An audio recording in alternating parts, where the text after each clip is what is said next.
الحمدللہ وحدہ والصلاۃ والسلام علی من لا نبی بعدہ اما بعد فاعوذ باللہ من الشیطان الرجیم بسم اللہ الرحمن الرحیم یا ایہا الذین آمنوا لا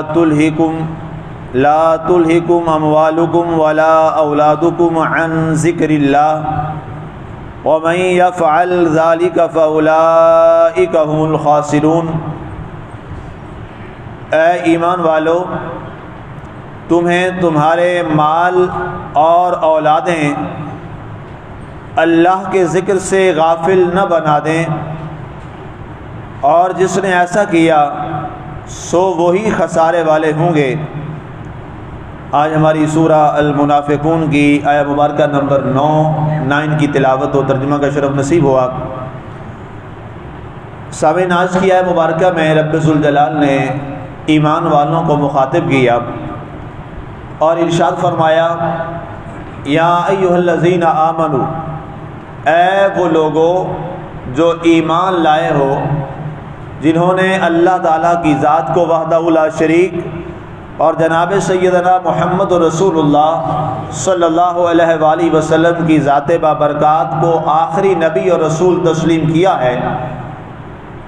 تم سے اللہ تعالیٰ تمہیں تمہاری رہنمائی فرماتے ہوئے ایک ہلاکت سے بچنے کا تمہیں طریقہ اور انداز سمجھا رہا ہے، اور وہ کیا ہے کہ لا تلہکم اموالکم ولا اولادکم عن ذکر اللہ، کہ تمہارا مال اور تمہاری اولاد تمہیں اللہ کے ذکر سے غافل نہ کر دے۔ اب اللہ کے ذکر کی وضاحت میں مفسرین نے 4-5 اقوال لکھے کہ اللہ کا ذکر کیا ہے۔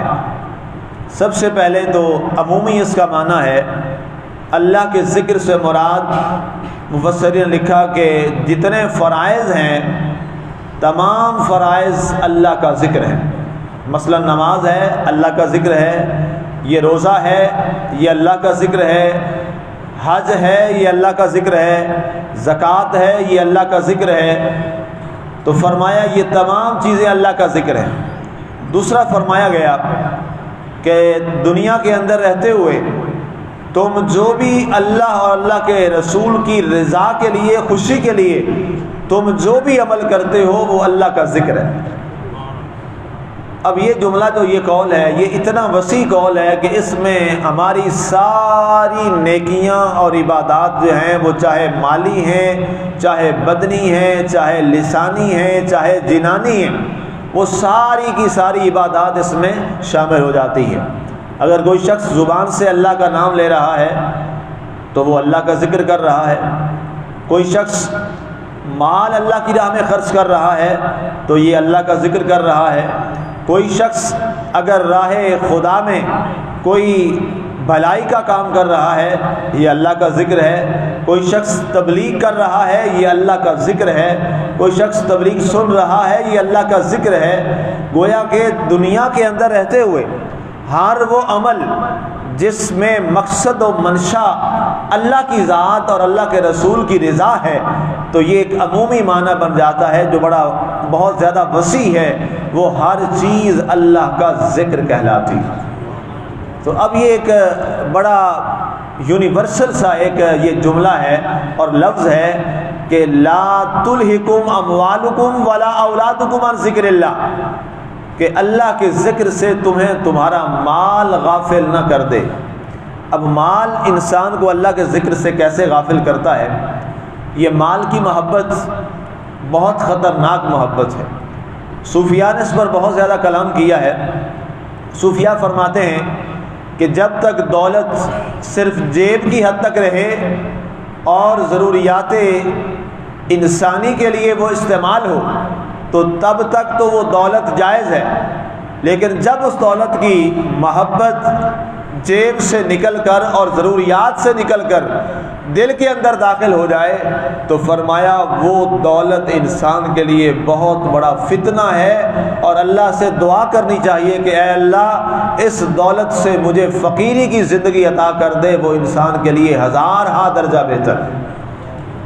اس کی بہت ساری ایسی مثالیں جو ہیں وہ ہمیں زمانہ مصطفیٰ صلی اللہ علیہ وسلم میں بھی ہمیں ملتی ہیں کہ جب کئی لوگ آپ کے پاس آئے صحابہ کرام رضوان اللہ تعالی علیہم اجمعین میں سے مثالیں، یا رسول اللہ صلی اللہ علیہ وسلم دعا فرمائیں، میرے حالات جو ہیں وہ بڑے سخت ہیں، ٹائٹ ہیں، میرے لیے اللہ تعالیٰ رزق کی فراوانی کر دے، تو آقا کریم علیہ الصلوۃ والسلام اسے کوئی ایک وظیفہ بتا کے واپس بھیج دیتے، فرمایا جو ہے اسی پہ صبر کر، کہیں ایسا نہ ہو کہ مال کی کثرت تیری محبت جو ہے وہ اللہ اور اللہ کے رسول کی محبت کو کم نہ کر دے، کیونکہ اکثریہ قاعدہ ایسا ہی ہے، زیادہ کلیہ یہ ہے، چونکہ مال و زر کی محبت ایک ایسی ہوس ہے کہ جس کا کوئی کنارہ نہیں ہے، جس کا کوئی کنارہ نہیں ہے، جس کی کوئی حد نہیں ہے، جتنی جس کے پاس دولت ہے وہ اگر لاکھوں میں ہے تو اس کے اندر کروڑوں کی ہوس، اگر وہ کروڑوں میں ہے تو وہ اربوں کی ہوس لے کے بیٹھا ہے، اور اگر اس کے پاس ارب ہیں تو وہ کھربوں کی ہوس لے کے اپنے دل میں بیٹھا ہے، اور یہ اس کی ہوس مال ملنے کے بعد کم نہیں ہوتی، بلکہ یہ ایسی ہوس ہے کہ یہ مال ملنے کے بعد ہوس اور بڑھتی چلی جاتی ہے۔ یہ ہوس صرف اس کی ہی نہیں ہوتی، جس کے پاس جو مال ہوتا ہے وہ مال اللہ کی راہ میں تقسیم کر دیتا ہے، لوگوں کو کھلا دیتا ہے، تو اللہ تعالیٰ پھر اس کے دل میں اپنی محبت کو مضبوط کرتا ہے، لیکن مال کی محبت اس کے دل میں نہیں آنے دیتا۔ مثال کے طور پہ حضرت سیدنا عبد الرحمن بن عوف رضی اللہ تعالیٰ عنہ صحابہ میں بہت بڑے تاجر تھے، بہت کمال کے تاجر اور بڑے امیر زادے تھے۔ آپ کا جو بزنس تھا وہ کپڑے کا بزنس تھا آپ کا، اللہ نے آپ کو بہت مال و زر دیا، لیکن آپ نے وہ مال و زر صرف اپنی ضروریات جو تھی استعمال کرنے کے بعد وہ باقی سارا مال آپ آقا کی بارگاہ میں آ کر پیش کرتے اور فرماتے، آقا کریم جو ہمارے مہاجر بھائی ہیں جو ابھی بے سہارا ہیں اور جو طالب علم ہیں صفہ کے، آقا یہ ہمیں پیش کرتا ہوں، یہ آپ ان پہ تقسیم فرما دیں۔ حضرت سیدنا عثمان غنی رضی اللہ تعالیٰ عنہ، جن کا نام ہی غنی ہے، اللہ نے انہیں اتنا غنی کیا تھا، اتنا مال و زر دیا تھا کہ مکہ اور مدینہ کے اندر جو بڑے بڑے بزنس مین تھے وہ آپ کے سامنے آنکھیں خیرہ کر لیا کرتے تھے اور آپ کے سامنے دست بستہ کھڑے ہوتے تھے، اتنے با کمال آپ تاجر تھے، لیکن آپ نے وہ سارے مال کی محبت دل میں نہیں آنے دی، بلکہ اس مال کو محبت رسول کے تابع کیا، نہ کہ اپنی محبت کو مال کے تابع کیا۔ یہ اس انسان کو اللہ اعزاز دیتا ہے جو دولت کو محض جیب کی حد تک تو رکھتا ہے، ضروریات کی حد تک تو رکھتا ہے، لیکن اس کی محبت اپنے دل میں کبھی نہیں آنے دیتا۔ یہ بے مثال زندگی ایسی لوگوں کی دنیا میں ہمیں نظر آتی ہے کہ جن کے پاس حضور علیہ الصلوۃ والسلام کے بارے میں جب آپ کو کسی نے تحفہ دیا کچھ درہم و دینار کا، اور ایک روایت امام بخاری جو لائے ہیں کہ وہ کچھ گوشت لوگ لے کے آئے، آپ کو تحفہ دیا، اور آپ کے گھر میں اس سے پہلے کئی دنوں سے کھانا ہی نہیں پکا تھا، چولہا ہی نہیں جلا تھا، آپ آئے اور آپ نے وہ گوشت حضرت سیدہ ام عائشہ صدیقہ رضی اللہ تعالیٰ عنہ کو عطا فرمایا۔ فرمایا عائشہ یہ گوشت آیا ہے، اسے لوگوں میں تقسیم کر دو۔ سیدہ ام عائشہ صدیقہ رضی اللہ تعالیٰ عنہ نے آدھا گوشت اللہ کی راہ میں تقسیم کر دیا اور آدھا رکھ لیا۔ جب سرکار واپس آئے تو سرکار نے پوچھا یہ کیا ہے؟ کہا جی آدھا سرکار تقسیم کر دیا ہے، آدھا رکھ لیا ہے۔ فرمایا جو تو نے دے دیا وہ رکھ لیا ہے، اور جو رکھا ہے یہ ضائع کر دی۔ اب یہ مثالیں ہیں، یہ ہمارے لیے آقا کریم علیہ الصلوۃ والسلام کی سیرت پاک ہے، اور انسان محبت رسول کا دعوت تو کرے لیکن وہ مال و زر کا ہوس و پجاری بن کے اور اللہ کی راہ میں اس کا ہاتھ جو ہے وہ رک جائے اور وہ کسی کو اللہ کی رضا کے لیے پانی کا گھونٹ پلانے کے بھی قابل نہ رہے تو اس کی محبت رسول پر سوالیہ نشان آتا ہے۔ تو یہ مال کی محبت ایک ایسی خطرناک چیز ہے کہ یہ انسان کو ایمان سے بھی نکال دیتی۔ مثال کے طور پہ اگر کوئی شخص رشوت لے رہا ہے، کوئی مسلمان رشوت لے رہا ہے، تو یہ کیا ہے؟ یہ مال کی محبت ہے۔ تو اب بتائیے رشوت لینے والا شخص اس کو اس کے مال کی محبت نے گمراہ کر دیا کہ نہیں کر دیا؟ اللہ کے رسول صلی اللہ علیہ وسلم کا جب فرمان آ گیا کہ الراشی والمرتشی کلاہما فی النار، رشوت لینے والا اور رشوت دینے والا دونوں جہنمی ہیں، یہ واضح حدیث ہے اللہ کے رسول کی. تو آج اگر کوئی شخص رشوت لے اور وہ 5 نہیں وہ 10 نمازیں بھی پڑھ لے، کیا اس کی نماز اسے فائدہ دے گی؟ قطعاً فائدہ نہیں دے گی. جب رسول اللہ صلی اللہ علیہ وسلم کا فرمان آ گیا الراشی والمرتشی کلاہما فی النار، کہ رشوت دینے اور لینے والا جس سے مجبوراً جو ہے وہ زبردستی رشوت لی جا رہی ہے، وہ تو ظاہر اس میں نہیں ہوگا.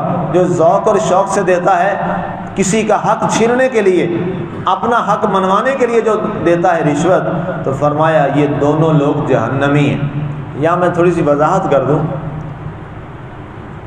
یہ کہتے ہوئے مجھے شرم آ رہی ہے کہ ہم ایک ایسی ریاست میں ہیں جس کا نام پاکستان ہے، لیکن یہاں کے کرتوت جو ہیں وہ ہندوستان سے بھی بڑھ کے، یہ ہمارے لیے من حیث القوم شرم والی بات ہے.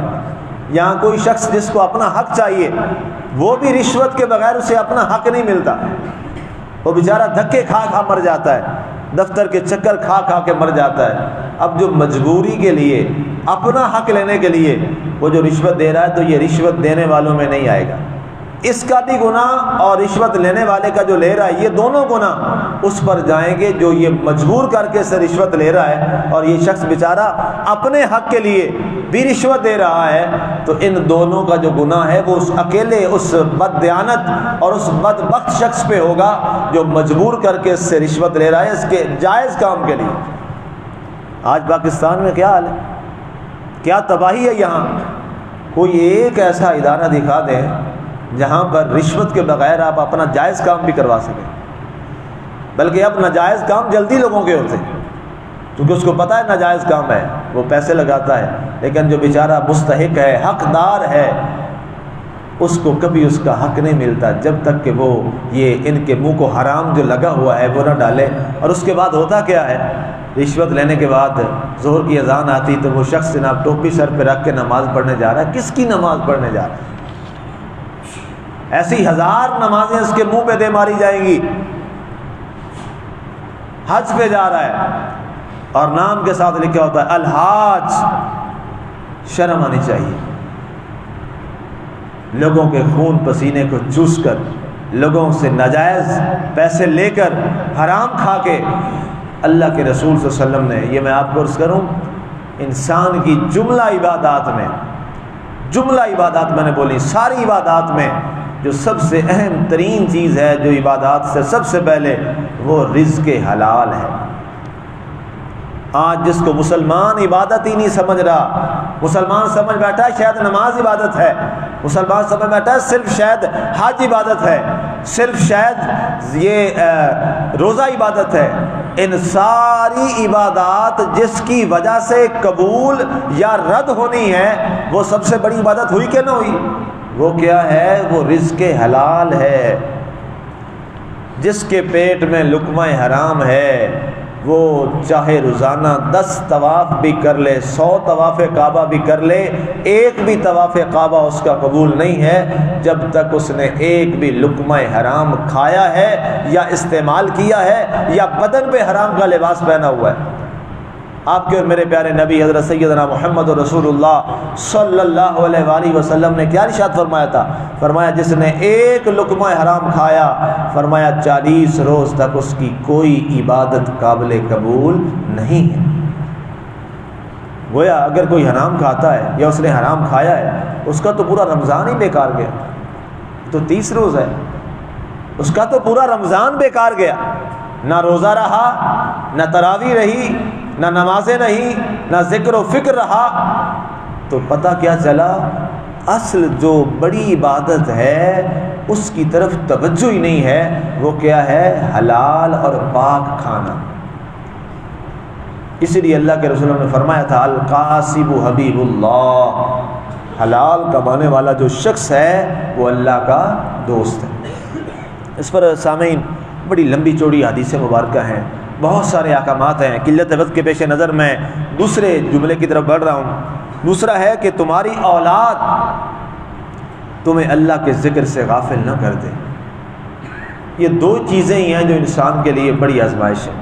اور کمال بات یہ ہے ان دونوں کے لیے انسان تڑپتا ہے، اور یہی دونوں انسان کے لیے آزمائش ہے، مال بھی اور اولاد بھی۔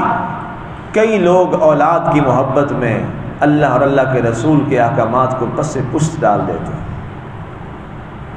اولاد کی محبت میں کئی برائیاں کر جاتے ہیں اولاد کی محبت میں۔ اب جب پوچھا جاتا ہے جناب کہ یہ تم رشوت کیوں لیتے ہو، اب تو اتنا ان کا ایمان جو ہے وہ کمزور پڑ چکا ہے، اب تو لوگ منہ بول کے لیتے ہیں، اب تو لوگ منہ بول کے لیتے ہیں۔ اور اب جب یہ سلیکشن ہے، مجھے یاد ایک سلیکشن کمیٹی میں شامل تھا، تو یہ اس محکمے کا میں نام نہیں لیتا، تو میں نے کہا جی آپ کی اتنی تعلیم ہے تو آپ اس محکمے میں کیوں آ رہے ہیں؟ تو آپ فلاں کسی اور محکمے میں چلے جائیں، فلاں ڈپارٹمنٹ میں چلے جائیں، بڑا باعزت محکمے ہیں اس وقت، تو آپ اس میں کیوں آئے ہیں؟ کہتے جی اس میں وہ ماری کٹی بڑی ہوتی، لفظ تھے اس بندے کے، اس میں ماری کٹی بڑی ہوتی۔ میں اس کا لفظ بول رہا ہوں جو اس نے بولا، یقین کریں وہ سارا دن میرا بے چینی میں گزرا۔ میں نے کہا جو ابھی اس جاب میں آیا نہیں ہے، اس بدبخت کی پہلے نیت یہ ہے یہ کتنا حرام کھائے گا جب آ جائے گا، کتنا حرام کھا جائے گا۔ یہ مزاج بن گیا ہے ہماری قوم کا، ہم بدعنوان بنتے چلے جا رہے ہیں اور حرام کی لچ پڑ چکی ہے۔ یاد رکھیے گا، حرام کھانے والی قوم سے کبھی حلالی امیدیں مت رکھیے، وہ عمل بھی اسی انداز کے کرتے ہیں۔ اس لیے ہم نے تہیہ کرنا ہے کہ جو کھائیں گے حلال کھائیں گے، جو پہنیں گے حلال پہنیں گے، اور حلال کھا کے حلال پہن کے حلال کما کے آپ یقین کیجئے آپ ایک رکعت اللہ کے حضور ادا کریں، پھر دیکھیے گا مزہ کیا آتا ہے عبادت کا۔ اور یہ جو حرام کھا کے جاتے ہیں نا عمرے پہ اور حجوں پہ جاتے ہیں، ان کو کبھی دیکھا ہے حج اور عمرے کا انہیں کو کبھی ذوق ملا ہو؟ کبھی دیکھا ہے ان کی آنکھوں سے کبھی اتھرو بھی ایک آیا ہو؟ اللہ نے ان کے آنسو بھی سلب کر لیے ہیں، لیکن جو حلال اور جائز طریقے سے کما کے کھاتے ہیں وہ کسی مسجد میں بھی اللہ کی نماز پڑھتے ہیں تو وہاں بھی اللہ انہیں وہ ذوق عطا فرماتا ہے جو انہیں حرم کے اندر بھی نصیب نہیں ہوتا۔ انسان کے اندر یہ طلب اور تڑپ ہونی چاہیے۔ تو میں نے عرض کیا اولاد بھی انسان کے لیے بڑی آزمائش ہے۔ انسان بہت دفعہ بہت سارے غلط کام اور برائیاں اولاد کی محبت میں کر جاتا ہے، لیکن کل جب قبر میں اترنا ہے تو اولاد بچانے وہاں نہیں آئے گی جس کے لیے وہ برائی کی تھی، بلکہ اس کو بھگتنا اپنے جسم پر پڑے گا۔ کمایا اولاد کے لیے، کسی رشتہ دار کا حق کھا لیا اولاد کے لیے۔ آج وراثت کی تقسیم ہوتی ہے تو جناب جس کا ہاتھ پڑتا ہے وہ جناب اس کی جو پراپرٹی ہوتی ہے اپنی اولاد کے نام کر کے بھائی کا حق کھا جاتا ہے۔ سوال یہ ہے کل جب تو مرے گا تو پراپرٹی تو تیری اولاد نے لے لی، لیکن سزا تجھے بھگتنا پڑے گا۔ اس لیے اولاد کی محبت میں کبھی اللہ کی نافرمانی مت کریں، اولاد کی محبت میں کبھی برائی مت کریں، اور مال کی محبت میں کبھی اللہ اور اللہ کے رسول کی نافرمانی مت کریں۔ اللہ نے فرمایا یہ تمہارے لیے بہت ہلاکت والی چیز ہے اللہ کے ذکر سے، وَمَن يَفْعَلْ ذَلِكَ، اور جس نے ایسا کیا فَأُولَٰئِكَ هُمُ الْخَاسِرُونَ، یہی وہ لوگ ہیں جو گھاٹا پانے والے ہیں، یہی وہ لوگ ہیں جو نقصان پانے والے ہیں۔ اللہ کی بارگاہ میں دعا گو ہوں اللہ ہمیں مال اور اولاد کی محبت سے محفوظ رکھے، اور ہمارے دلوں میں اللہ اپنی اور اپنے حبیب صلی اللہ علیہ وسلم کی محبت عطا فرمائے، اور جو ہم مال و زر کمائیں حلال طریقے سے کمائیں، جائز طریقے سے کمائیں، اور اللہ تعالی ہمارے اس تھوڑے کو بھی اپنے کرم سے برکت ڈال کر ہمارے لیے زیادہ فرما دے۔ آمین وما علینا الا البلاغ المبین۔